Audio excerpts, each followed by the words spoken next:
Ito po ang ating napakagandang Urban Glide Thule 1. So this is close to light new condition. Good for newborn. Adjustable for fully reclined up to big kids na po ito. Okay?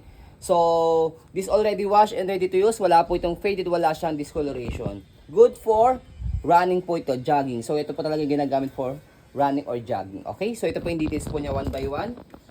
So unahin natin sa kanyang canopy. Ayan. So, pwede naman siguro siyang ganyan. Okay, cover siya rito and then kita rito. Okay?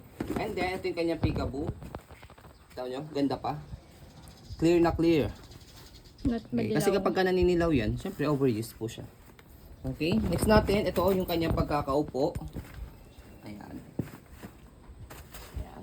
Ito, water stain lang po ito kasi winash po ito. Okay? Wala kasing araw. Kasi this already washed and ready to use.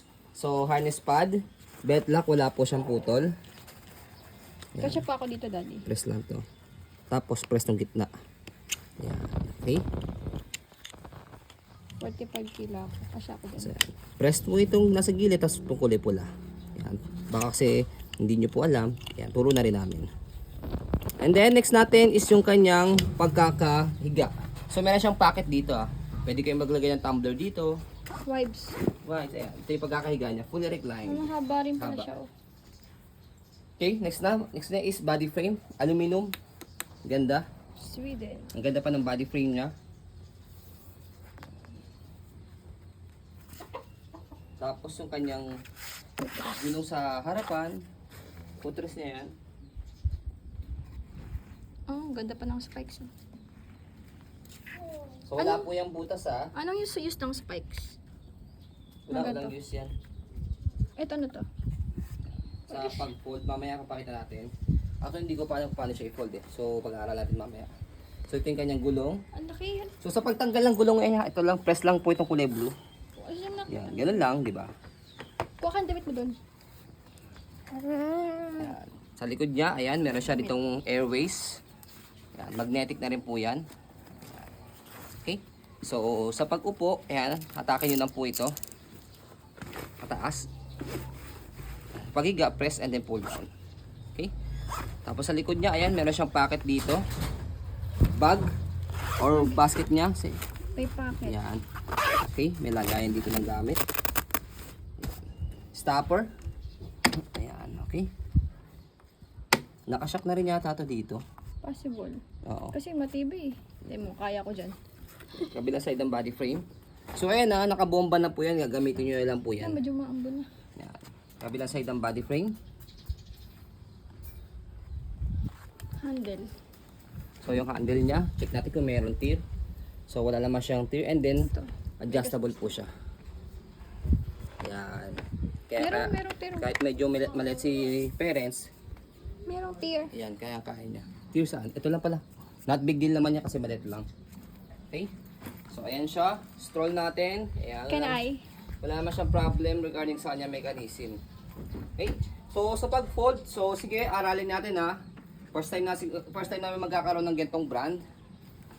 Ayan. Fold natin muna itong canopy. Dito. Tapos slide, tapos pataas. Eh may number naman siya. 1 and 2. Yun. Oh, dali lang. Easy lang pala siya eh. Ayan siya. Tapos meron siyang lock dito sa gilid. So nakita nyo yung kanyang handle. Naka-fold. Pinod ko muna para matayo siyang ganyan. Stand alone. Okay. Oh, nipis. Ay, Tapos para sakaling malagay nyo po siya sa sasakyan na maayos, tatanggalin nyo lang yung gulong niya. Kasi madali lang naman tanggalin yung gulong niya sa ilagay. Diba? Tapos ipapatong nyo na lang po ito. Diba?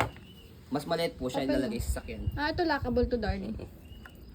Tapos this one, lockable po siya. Mamaya, open mo muna.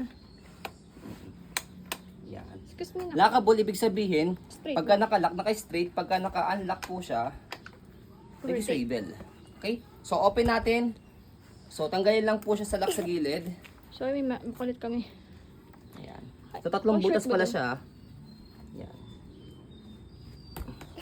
Tapos bubukan nyo lang siya. Yeah. So ganun lang. And then adjust natin yung kanyang handle. Go. Go. Oh, mas laki siya, daddy. Oh, sige, sakay ka. So ganun lang. Di ba? So wala naman siya ka-hassle-hassle i-open sa kay fold. So ayan, as you can see yung baby namin, 4 years old, turning 5. Pero ayan no, sobrang Luwag. light pa sa kanya. Ang luwag pa oh. Okay. So ayan po, as you can see, very details po kami sa pong pag-video kasi aming shop policy. No refund, no exchange. What you see is what you get. So bihira po kami magkaroon ng ganitong big wheels ha.